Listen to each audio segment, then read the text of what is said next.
All right. Good evening, everybody. Good evening. This is Kevin with the Royal We. I want to thank you so much for joining the Royal We live tonight. Tonight, we're going to be talking about when narcissists attack or when narcs attack. Guys, we have a lot to share. I did get a interesting comment from a YouTuber on my channel, which really sparked my interest of talking about when narcissists attack people, when narcissists attack you. So this is what we're going to be talking about.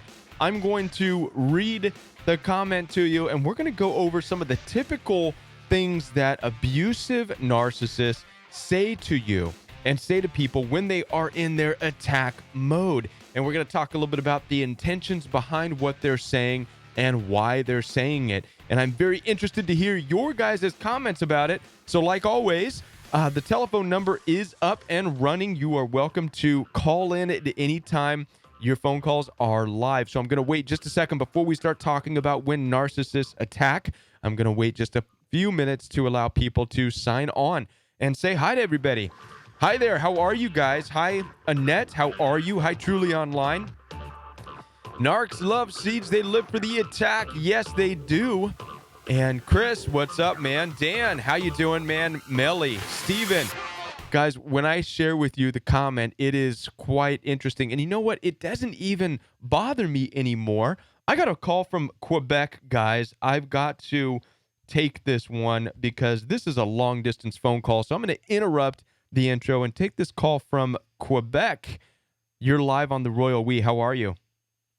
Hi, how are you? I finally got through Canada. You know, it's from Canada. Well, you're still long distance. I saw the phone number. It said Quebec, and I said, whoa. Anytime somebody calls from a different part of the world, that deserves, everything to just be put on hold because you're calling long distance and it's costing. But we're here for you. So what's going on? I have been watching you now for a year. Yeah, about a year. I remember I found your videos when I was looking up karma, and I happened to come across you. I do have a video on karma. I was still with him at that point. I was still in the relationship at that point, and I was watching your videos, and I'm like, oh God, this is making so much sense. What do I do? So thank God I had you and many other channels, but I like when you keep it clean and you say direct, basically. You say I how try. it is, and that's it. I try. You don't like sugarcoat it, and that's what I think people need is the reality of it. Well, thank you. Thank you for calling. No problem. Well, what's going on? Did you call? So I was listening to your live shows lately, and I hear like people's stories, and now tonight you're talking about the provoking. Yeah, when narcs attack, and I've got a message that I was actually given on my YouTube channel, and I'm going to break it down, and we're going to go over it. I'm anxious to do that with you guys. And you know what the most funniest thing is that they literally do that to get to use against you. You know, it's just like another weapon in their toolbox to mess with you or to use against you. Yes, it is. But I have to say, when I dodged a bullet, thank God. I was going to get married last May, but he discarded me. But I already knew he had somebody else lined up and yada yada. Yeah. And went full no contact because I watched your no contact video, and I said, you got to do it. So I changed my number completely. Okay. And it's been like a lifesaver. Well, good. For myself. That's good to hear. Yeah. That's good to hear. I think when people go through different stages of healing, I think like I'm pretty getting there. And like, you can relate to the no contact and you see things more better. And I was thinking yesterday, the worst thing that I can someone else hears is the hope. I find the hope is the trap that can like murder you. Yeah, it can. It can. Definitely. Well, listen. Really, if the hope for it. Well, I wanted to find out: do you have a question, or are you just you want to spill some encouragement some people's way? Yeah, more encouragement. Okay, well, cool. I mean, questions will always be there, but once you start getting to the part of the healing and just like how destructive they can be and how bad, and not to fall. Like, I find the hope, and I find a lot of us have the hope, and I find that's like the death sentence. That's what can literally take your health away. Right on. Well, listen, thank you. I want to And thank you for calling. I want to thank you for offering that encouragement and that hope. I want to get into the intro, what we're going to talk about. So I'll wrap up this telephone call, and I thank you for calling. All righty? Thank you, and thank you for everything you do. All righty. Good night. All right, guys. So I wanted to get into this phone for those of you who are watching and watching the replay on this. I definitely want to get into the topic so that we can go ahead and go through this. Now, like I said, narcissists do like to attack people. They go on the attack. And right now, the telephone number is up there. So I'm going to be taking calls in just a little bit. And the moderators who are on the Royal We channel will be posting the telephone number as well, guys. But let's go ahead and let's get into this. When narcs attack, guys, when narcissists attack. And what I want to do is break down for you an actual message that I got. It was on my YouTube channel. Obviously, I had to delete the comment almost immediately because these things do not belong on your YouTube channel or any kind of a social media. And this is why it's so important, even on your social media, if you're dealing with abusive narcissists in your life, it's so important to block them or filter them out or get rid of them in some way, shape, or form, because you don't need this type of stuff that they say cluttering up your social media. I don't need it on my YouTube account. That's for sure. And I did have to go. It raised a red flag for me. It made me go back to my security settings and make sure that I have all of the nets in place to catch these inappropriate comments. But I happened to snap a picture of it before I went ahead and deleted it. And so what I'm going to do is pull it up here, and we're going to read it. Bear with me 1 second here while I grab it, and then we will go ahead and break it down. Okay, there was two of them, and it was both on the same video. And here's what the first one says. I'm going to go ahead and read it. We'll break it down, okay? It says, you talking to me, and it's on the video, the final discard stage of narcissistic abuse. And so for those of you who have not yet seen that video on the final discard stage of narcissistic abuse, I'm sure one of the moderators can put it up there. It's one of the more popular videos. And in this video, I twist the whole discard.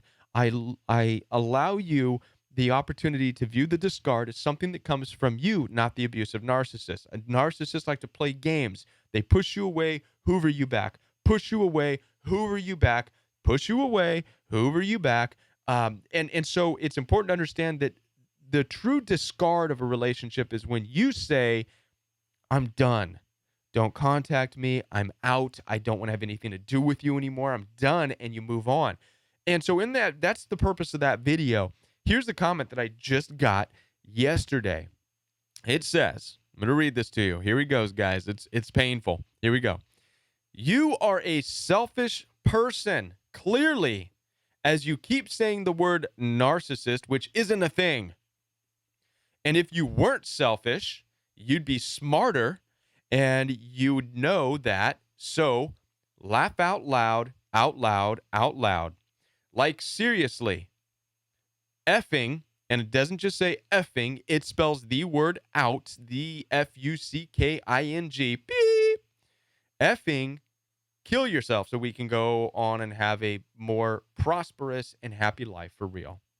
All right. This was clearly an attack from an abusive, narcissistic individual. Now, I want to break this down for you as to what's really being said here. And I'm sure that in your life, you have experienced something to this extent. Let's look at some key things that all abusive narcissists do. And it's interesting because a lot of us think that they have like a playbook because they all say the similar things. They all say kind of the same put downs. Selfish. That's a big one. Abusive narcissists love to run around and call other people selfish. They point at people who are contrary to their beliefs, who don't believe the same things they believe. And it's the first thing out of their mouths is, you're selfish. I can't believe how selfish you are. You are selfish. And they say it with such an animosity and such an attack. You're selfish. You're selfish. All right. And then they put it, they try to attack what it is that you know. So something that you're comfortable talking about in life. I'm comfortable with talking about narcissistic abuse and helping people heal. They attack that, right? And they attack you in a way that makes you feel like you're not a smart person. So not only am I selfish according to this person, but if you were smarter, meaning I'm not a smart person, right? You would know that narcissism isn't a thing. And so, and then the last and the final slam is the effing go and get rid of yourself so we can all have a more prosperous and happy life. So here's what's happening, okay? And this is typical of narcissists. This reminds me of stuff I used to get in my Messenger and Facebook from people who I was dealing with in a family dynamic. The cussing, the name calling, the put downs. This is exactly, it reminded me of that. When I saw that, I said, oh my gosh, it's the same thing all over again. These abusive, bullying narcissists use the same words, same energy, that same angry, hate-filled energy behind their put downs. They all share it in common, which leads you to believe that it is a common spirit throughout them, or it's a common break in the brain, the nervous system, whatever, that lack of empathy, whatever that break is, it causes them to use the same types of words, have the same energy, the same hate that comes out of them, okay? Let's break down also another big thing here. Typical narcissists view things that they come across on social media, or in this case, even YouTube, they view it as their space. This is important to understand. So this person is not attacking me. If you notice the energy behind that attack, it's not like we're in an argument. This person doesn't even know me, right? But because they see a video, my video in their mind is in their space. And I am now an intruder in their space. And I dealt with this on Facebook as well. And it blew my mind. I couldn't get that. Why was it when I was on social media on Facebook and I said, hey, I got the iPhone today and I really like it. To me, it's an innocent thing. I like iPhones at that time, and I just wanted to talk about it. But to an abusive narcissist, since they share that Facebook world with you, you are saying something in their world and their space that they disagree with. Therefore, it is an attack on them personally. So since I'm making videos on YouTube, this person is acting as though it's a personal attack because they believe YouTube is their space. They come across it, that means it's my space. And how dare you talk about something in my space, right? My YouTube. How dare your video come across me? That is so narcissistic, so abusive, and it's out of that place that they attack, right? How dare you talk and have videos that offend me? How dare you? You're selfish and you're this and you're that. Anyways, guys, I just wanted to share that with you. This is what it is like when narcissists attack. And so I want to go back now and open up the phone lines. I want to hear what you guys have to say about this. And I'm going to go ahead and put the phone line back up. I want to hear your stories of when narcissistically abusive people would attack you, and how that resonated with you. How what I just shared, what does it remind you of in your own situations? Uh, where have you experienced that form of an attack where it seemed like, everything you would say that you like about life, they would take it as a personal offense? Take a call from New York. You're live on the Royal We. Thank you for calling. Hi, Kevin. Hi, Royal family. How are you? Good. How are you? Good. I just heard your story about that attack. That's crazy. The way Right. the mind, the narcissist works. However, I have a question. I need you to. I just want to speak it out to somebody. I know that it's like we're addicted to this abusive narcissist, right? And rules are That's what I like talked no about. drink. That's what I talked about last night, as a matter of fact. Right. Right, like no contact, no this, that, and I've been away from the situation for over 2.5 years. Right. So I'm happy to say that I'm on the road to recovery. It takes a long time, obviously, um, but the person I'm talking about is a covert narcissist, um, and this may be an anomaly, but I just wanted to share something. Now, I know that the rules are clear, but I must tell you that I do speak to this person on and off. Okay. Um, I'm not going to give my reasons, but um, it's irrelevant to this question. However, he's being psychotherapist. He's been working on himself for some time. And I know that people say, well, if it's a real narc, he would never admit to it. Now, he knows he's got a problem because there's so many people bringing things to his attention. Okay. He can't fake it any longer. But the thing that he told me recently was that yesterday was Ash Wednesday.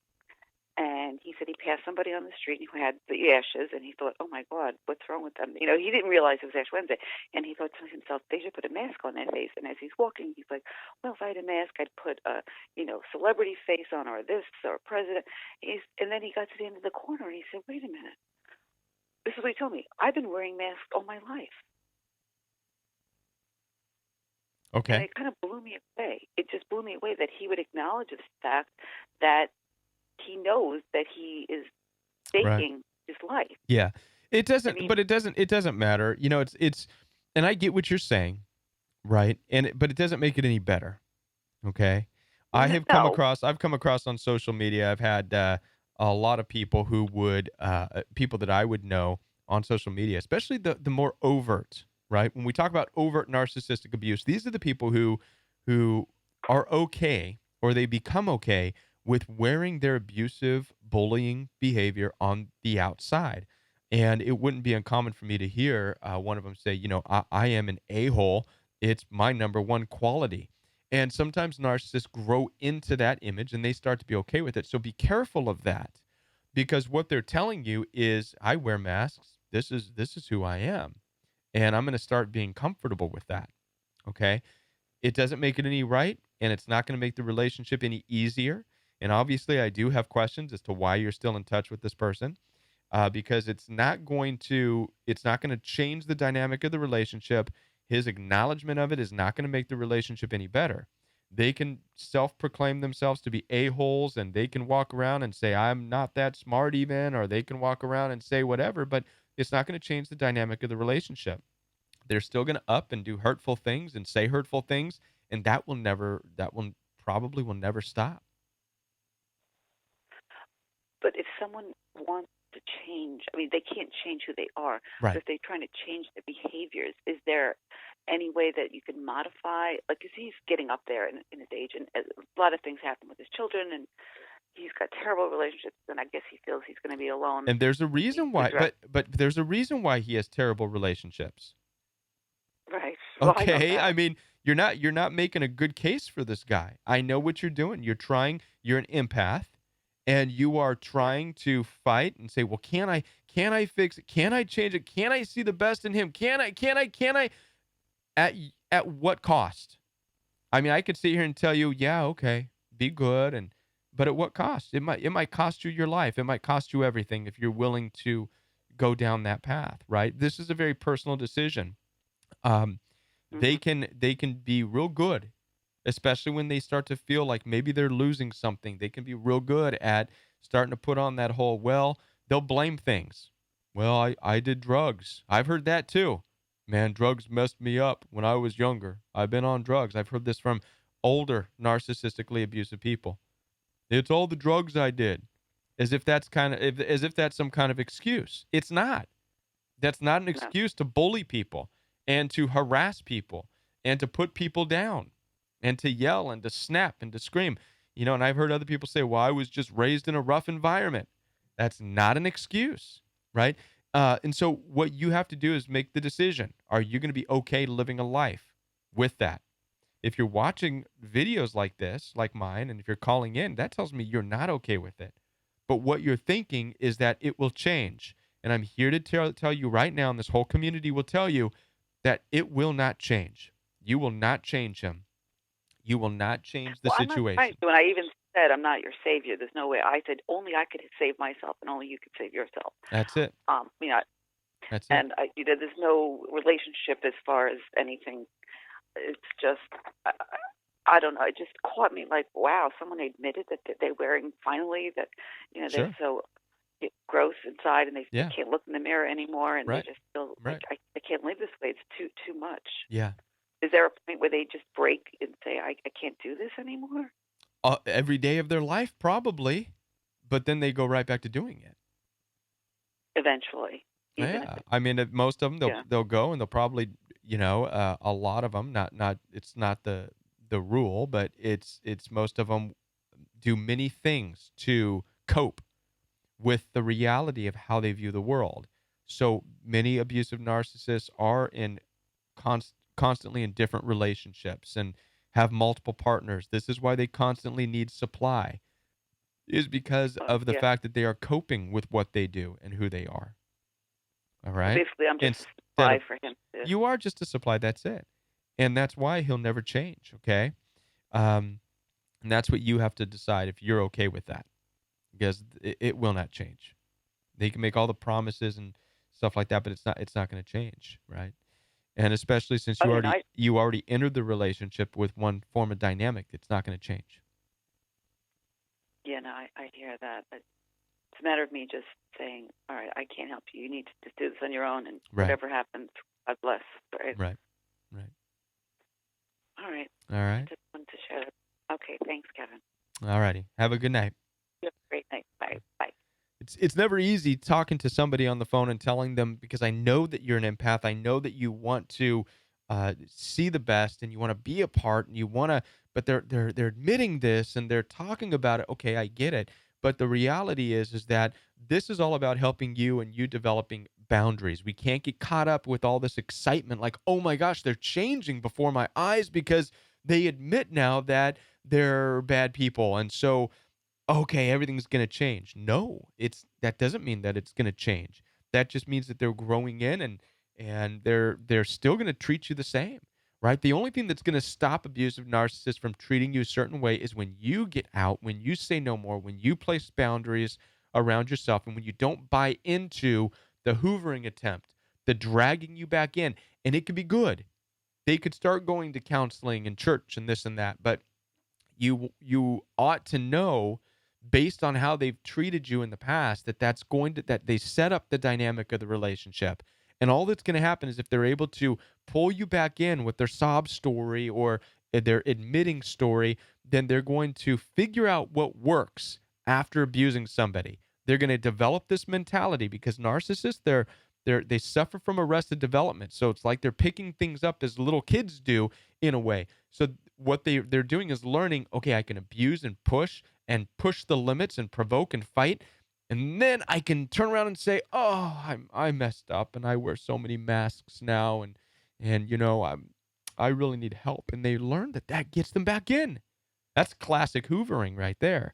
What this woman called and described as classic hoovering. Okay. It's a hoovering attempt to maintain her as a form of supply. And then once he uses her for supply, it'll be back to the same demeaning, devaluing, narcissistic abuse. And then back to the hoovering attempts of, I'll change because I'm horrible. This is their world. Yet we have to understand that everything is for the purpose of them getting something, guys. Now, the phone line is open, and I do want to go while I'm waiting for another phone call. I'm going to go back to when narcs attack, guys, because this was a very interesting comment that I received. I'm going to actually follow this up with the next comment, because the person did send me 2 comments. Oh, I got a phone call from St. Louis, Missouri. If you don't mind hanging on 1 second from St. Louis, I just want to read this other comment. This is the same person, okay, guys, that wrote me another comment. And it says this. It's on the same video. And again, I deleted these already, so they're not there anymore. This dude, this person says, this is tripping me out, and I don't like him at all. Well, this person doesn't know me at all, except for what I put on the videos. That being said, I have always hated the pseudo-scientific fake ASS pieces of SHIT like him. This again reminded me of the narcissistic abuse I dealt with years ago. It's another key word that narcissists like to use is calling you fake. And again, a lot of this is projection. This is why I wanted to bring this back up. We're going to break this down a little bit further, guys. It's projection. They're fake, so they look at everything else in the world as being fake too. So pieces of SHIT like him that fake their way through bogus psychology, okay? Laugh out loud, out loud, out loud, out loud, out loud. Abusive narcissists like to tag that kind of stuff in there as well. Laugh out loud, out loud, out loud. LOL, because they think they're funny. They're like they laugh at their own jokes, I guess. What an effing, second time they use that word, cuss words. A lot of abusive narcissists love to use curse words. It's just part of ingrained in who they are. They look at it as an extension of their language. I've had many conversations with them about watching their language, and they look at me as though I have crabs coming out of my ears. They're like, we don't get it. We've always talked like this. This is who we are. We curse at everybody, right? So what an effing retard. And all you people who are talking about the audience, the Royal We audience, all you are just as bad. So not only is this narcissistic abusive person attacking me, but attacking everybody who, watches. This is what they do. It's them against everybody else who comes across their way. So one of the things I wanted to share with you guys is the question is, so what do you do? How do you respond to this? This one's easy for me because I don't know this person, so it has no effect on me whatsoever. But what if this was somebody who I loved? This actually represents something from people who I once loved and wanted to be in a relationship with, and this was kind of the hateful attacks I was receiving. The thing we have to understand is that this has nothing to do with us. It has nothing to do with you. This is something that this person is experiencing. They come across something that you say or something that you do, and it triggers something in them. It's their world that they live in, and it's something that they experience, and it's not because of you. It's the anger that fills their life constantly, and they need to explode and protect their little world because it's so full of anger and frustration. And so I wanted to put that out there for you guys who experience these types of messages. Know that it's not you. It has nothing to do with you, right? This is their world. It's their experience. It doesn't make it less painful when it's somebody you love. But if you can understand that it's something that they're experiencing and it has nothing to do with you, you just happen to be somebody who walked across in what they believe is their world, their space. Again, this person's talking to me as if it's their YouTube and I am intruding because I have a video. I'm intruding in their world. That is a typical narcissistic mentality.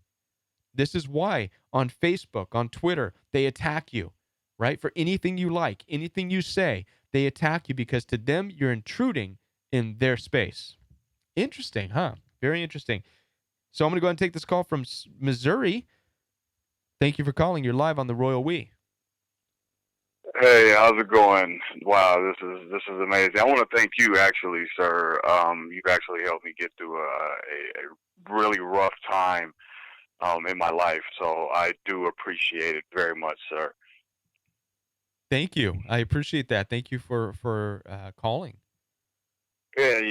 Thank you so much. I am in a situation now to where I'm coming out of the quote unquote narcissistic abuse. I didn't even know that was a real thing until catching some of your videos and some other videos on YouTube. And I went to counseling, or I'm still going to counseling actually.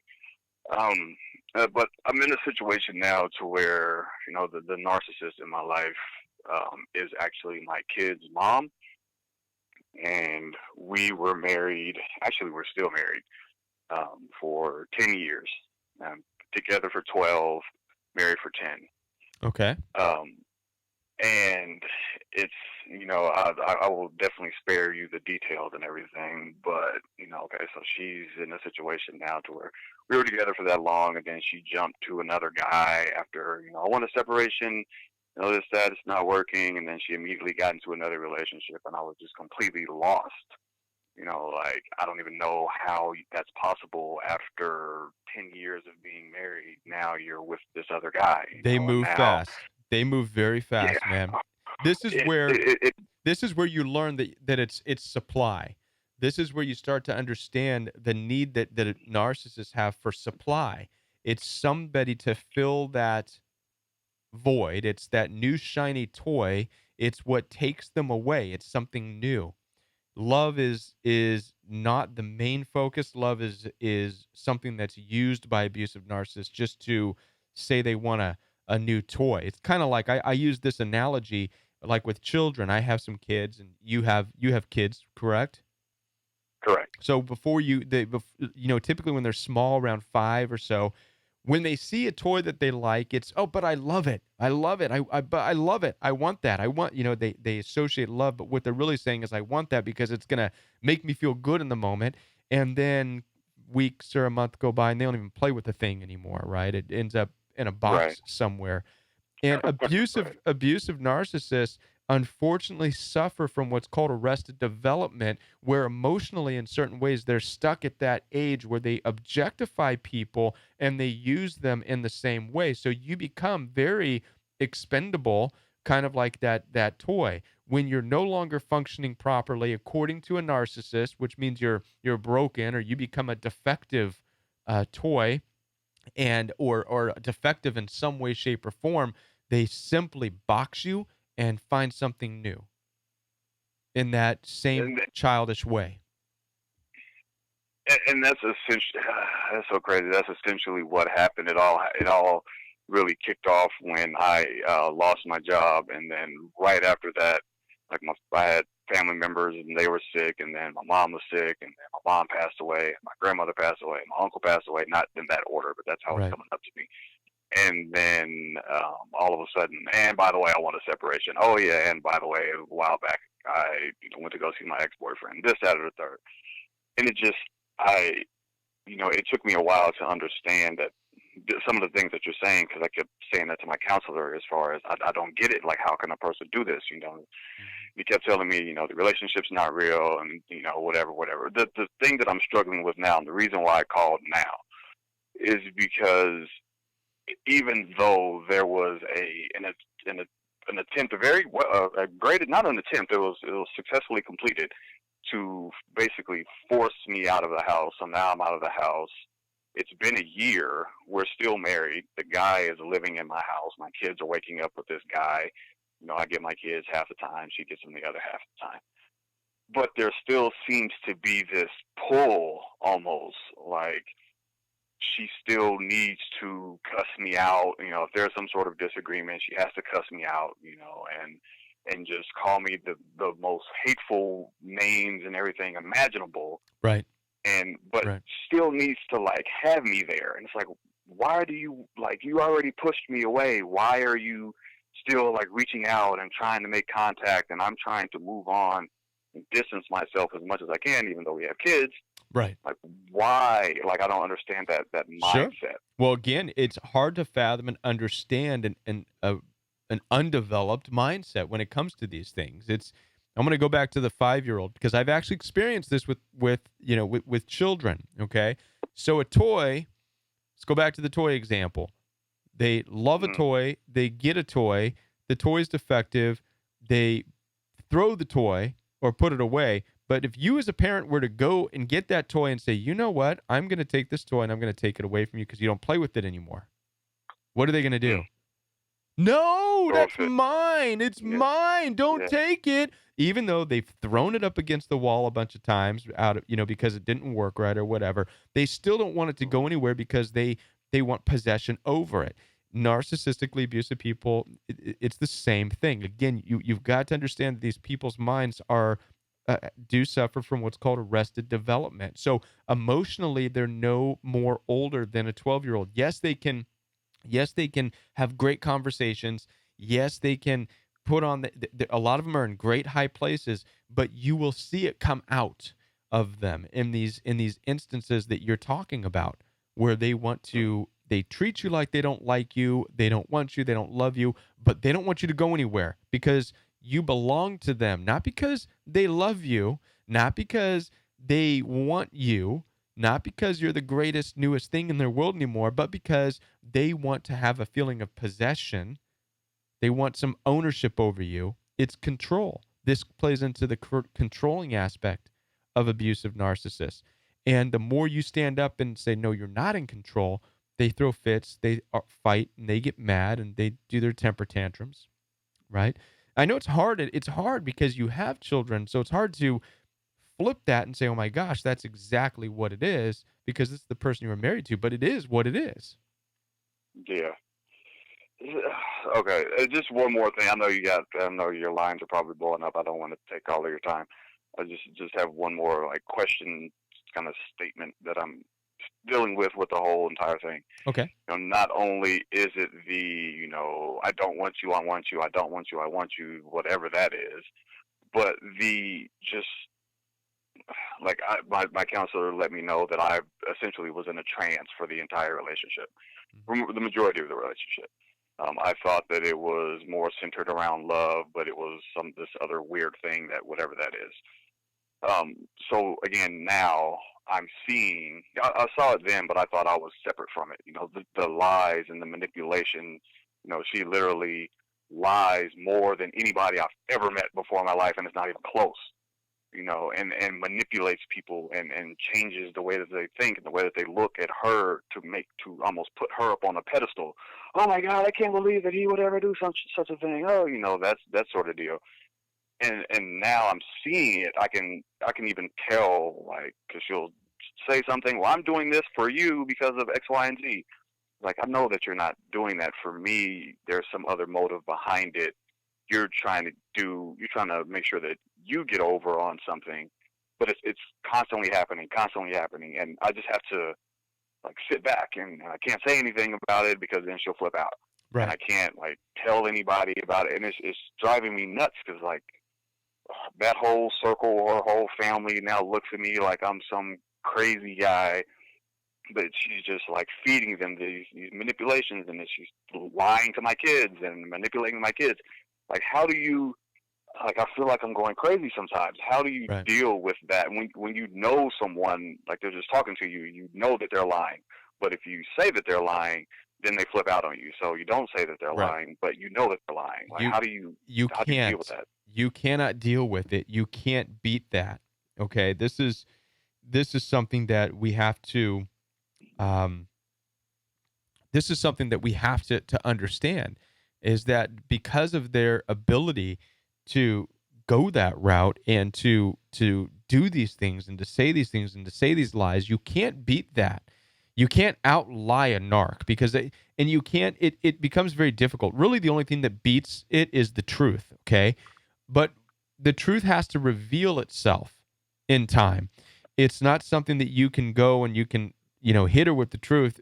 Of course she's going to say a lie to try to stop it right then and there. Okay. And it's very difficult. So it's best in these situations to step out, to stay away. This is what boundaries is all about. This is what no contact is all about, and not engage, especially if you're not in a place mentally where you're ready to face somebody who lies like that, but do it in a way where you're cool, calm, and collective. If these lies start to trigger your emotions, which typically they do, I was there too, you lose. Okay? Because that's the purpose of lies anyways, is to get you thrown off, to get you emotionally sidetracked from the truth. That's the purpose of lies, is to get you sidetracked from the truth. If they get you emotional, if this woman gets you emotional, then she wins, and her lies are winning you. So at some point after you heal, if you're able to establish your boundaries in truth firm, then you can have a chance. But until that time, you need to stay away because she will lambaste you with lies over and over and over again. And there is no end to what these abusive, narcissistic type of people with their mentality to where they will go, how far they will go with their lies. Okay? So it's a game you don't want to try and enter into thinking, you know what I mean? Because they can really, there's a lot of bad stuff, man. I have heard, like I said, I've said this before, but I've heard of guys being, locked up for a night because of accusations and lies of things that didn't happen. So you just have to be prepared that these people are willing to say anything, especially if they've gotten used to lies and getting what they want from lies. And they may even surprise you with how far they'll go. Okay, so you got to be careful, very careful with that. So really, the best thing to do is to stay away, stay safe, have boundaries in place, and make sure you're keeping your side of the street clean, if you know what I mean. It's kind of like I use the Bible. I use the Bible in these things, and one of the scriptures that it stands out to me all the time is when Jesus said, "Behold, I send you out as sheep amidst the wolves. So be as shrewd as a serpent, but innocent as a dove." And so said this the other night, shrewd as a serpent means you got to be quick to get out of a situation, quick to see something bad coming, use your discernment, use your wisdom. And instead, we have this mentality like, I can take this on. You want to fight, you want to argue, okay, let's do it. Not a good idea, right? And so be shrewd as a serpent. If you have to defend yourself, defend yourself. But other than that, don't go looking for problems. The other part of that is be innocent as a dove. Doves are innocent. They fly, they build their nest, they do their thing. They don't go looking for trouble. You know what I mean? They stay away from the provoking environments, and that's what you and I are called to do, right? That's the instruction. That's what that instruction in the Bible means. We're called to do that. Be as shrewd as a serpent. Get out of situations that you're not supposed to be in. Be as innocent as a dove. Do not fly into situations that you have no business being in. Okay? So just do you have time for one more question, and then I will most definitely drop. I mean, I definitely understand if you need to get the other line. If it's a quick one, we'll do it. Yeah, okay. Just with that last little part of staying out of the situation. Right. So just here recently, one of my daughters had a birthday, and we used to do family birthday dinners. And I said, we had 3 kids last year. We did all, each one of them. Like, okay, no more. Like, I can't do birthday dinners anymore. I just can't because it's not a family thing anymore. You want to get them, take them. I have them first part of the day. You can take them second part of the day. So then that's when the attacks come and I can't believe you would do this to your child and you can't put away your anger and all this other stuff. I just didn't feel like I was ready to step back into that. I'm not there yet. I don't know when I will be there. I'm not there yet. So again, that's something else that like bothered me to my core because now I'm feeling like I'm a bad dad because I electively chose to not go to the family birthday dinner. So like in situations like that, like I truthfully didn't feel that I was ready, that I was capable of sitting down across the table from her. You made the right choice. You made the right choice. You don't have to, right? I've been in that situation too, you don't have to, right? If you're not comfortable, don't go. Okay, you can set up a different party that you can celebrate at another time. Right. And that's one of the things. Yeah, and one of the things that we as empaths struggle with is feeling guilty about saying no. Okay, there's power. There's power in saying no, man. We have to stop. We have to stop doing things based on how it makes other people.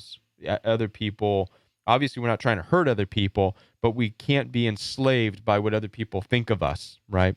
And so that's important for you. So I'm actually happy for you and proud of you that you were able to say no because it was an uncomfortable situation. In practice, in time, that will become easier and easier, and then something amazing is going to happen eventually as you keep doing that. Is you're going to start to live out of doing what you want to do and how you want to do it, as opposed to feeling pulled all the time here and there and going here and showing up there for these people and those people. You're going to be the one saying, I'm going to be here at this time. I'm going to be here at this time. I'm going to handle this. I'm going to do this. I'm going to see you then. I'm going to see you then. Right? And you're going to be in control. Okay? And that's the good place to be. So I hope that makes sense to you. It does. Thank you very much for your time. I really appreciate it. You're welcome. Thank you for calling. Bye. Bye. That was an excellent phone call. So thankful to hear that gentleman call. And guys, I want to go ahead and I'll take another phone call if somebody else wants to call, but I want to give a shout out to our moderators tonight. I am so thankful and for the moderators. Blue, thank you for everything that you do. Will you guys in the community just give Blue a big thank you for everything that she does, the help, the welcoming, the support, for posting videos, and for the Facebook group that she has. Definitely contact Blue about the Facebook group and see how you can be a part of that, and how you can also be a moderator for the Royal We Facebook group. That's a huge thing. And so thank you, Blue. Also, thank you, Taylor Zabel. Taylor Zabel, thank you for welcoming everybody and for just being there for support and for everything that you are doing. Taylor Zabel, you are a huge support. Everybody, make sure that you thank Taylor as well. And also, D. Doll. I do not have D. Doll's picture yet. We do have a phone call from Wisconsin, by the way. If you hang on there, one moment, caller. D. Doll, I want to thank you for your just amazing ability to discern and to be there for people and to help filter out what does not belong in the Royal We chat. And just all of you ladies, I just want to thank all of you that the Royal We community would not be what it is without your help and without your support. If anybody else out there is interested in becoming a moderator, go ahead and email me at jointheroyalwe@gmail.com, and we will talk and figure out if it's going to be a good fit. Before I take this last phone call, guys, I also want to let you know that you can donate to the Royal We. There's a PayPal link on the Royal We channel homepage. There's also a store if you're willing and wanting and desiring to support the Royal We while donating. You can purchase t-shirts, mugs, sweatshirts, and some really cool apparel and merchandise. I know that some of you have already made some purchases and got some t-shirts, and I would love to see how they look. And so I'm interested. So if you have one and you want to send a picture of the shirt, how it looks, how it came out, I would love that. Thank you guys so much for all of your support, for those of you who have donated and for those of you who have supported the Royal We. Your support keeps this going. So let's go ahead and take this last phone call from Wisconsin. You're live on the Royal We. Yeah, hi. Thanks a lot for taking my call. You're welcome. Thank you for calling. Yeah, first I want to just say, I'm so appreciative of you and, your moderators, and just knowing that I'm not alone, that's a big difference to what I've normally felt, so it's appreciated. I guess my question kind of is, if you have any suggestions on what to do when you realize that you do deserve more and you see people around you for what they are. I've surrounded myself with a lot of covert abuse my whole life.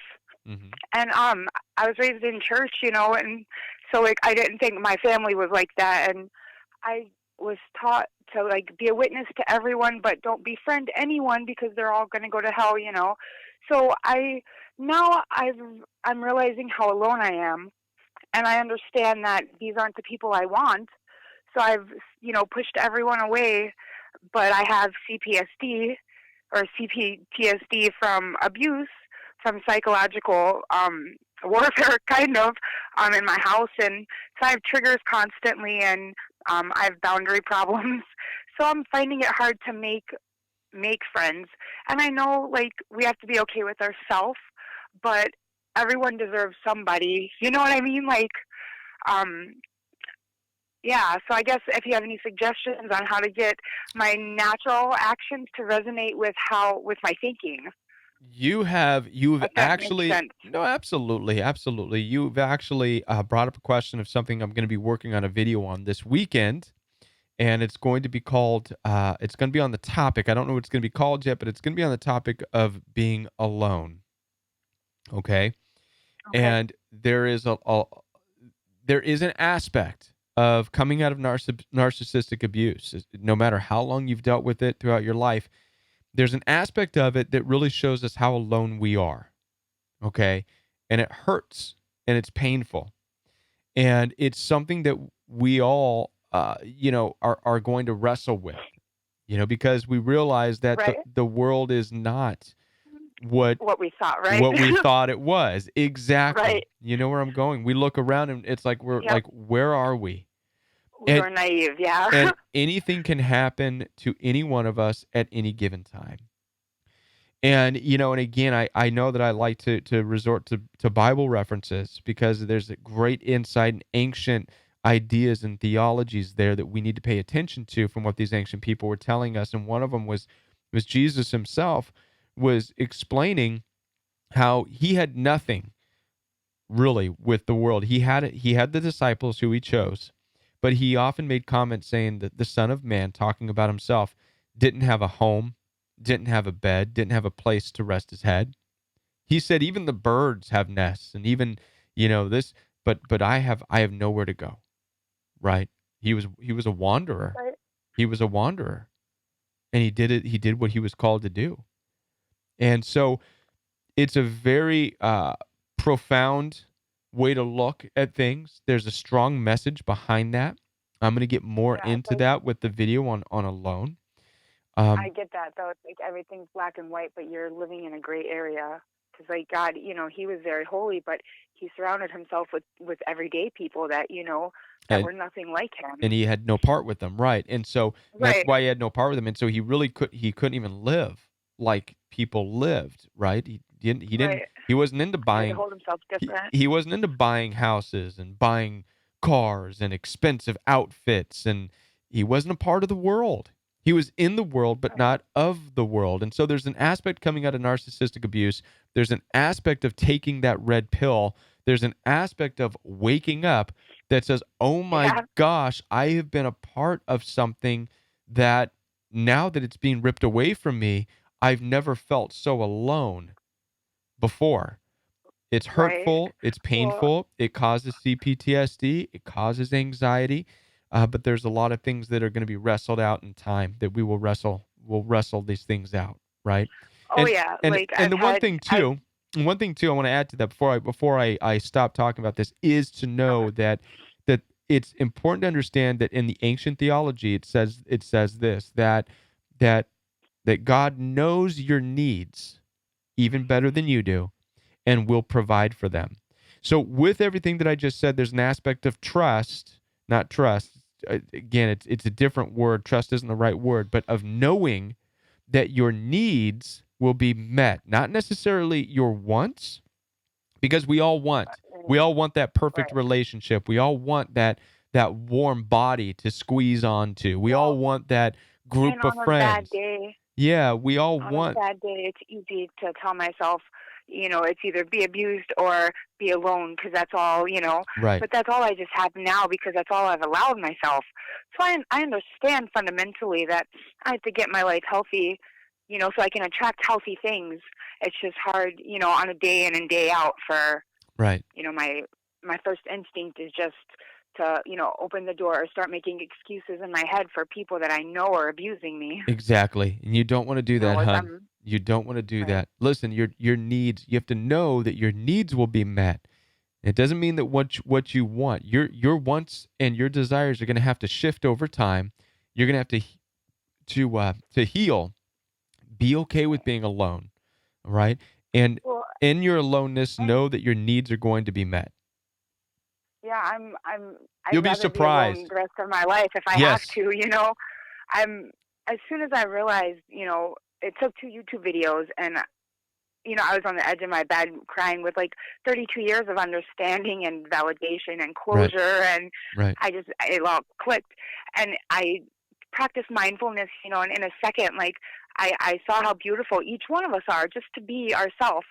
Right. And that was the first time I was ever happy to be alive. Even being in church and being happy and on fire for God, I still would have traded it all to have never been born. And I never understood that. So I understand now it's just because of what was coming back to me and I didn't see it for what it was. So I was just alone and lost. So I would never trade to go back. I would never give the pill back. I'll swallow the pill every chance I have, you Good. know. Good. 'Cause, Right on. yeah. I'm just I'm so thankful for you guys. Um yeah, it's amazing what you do cuz I didn't know anything like this was out there. I thought I was alone, so I appreciate it. Right on. Well, I'm glad you called. Thank you so much, and Yeah, thank you. keep in touch. Stay a part of the community because if anything, this community right here is here for you, so that you're definitely not alone. That's the purpose. That's Right. the Oh reason we're yeah. here every single night, right? And because of that fact, because we're not alone. We're not alone. So your wants Oh and yeah, and like I desires will said, you have good shift. mediators.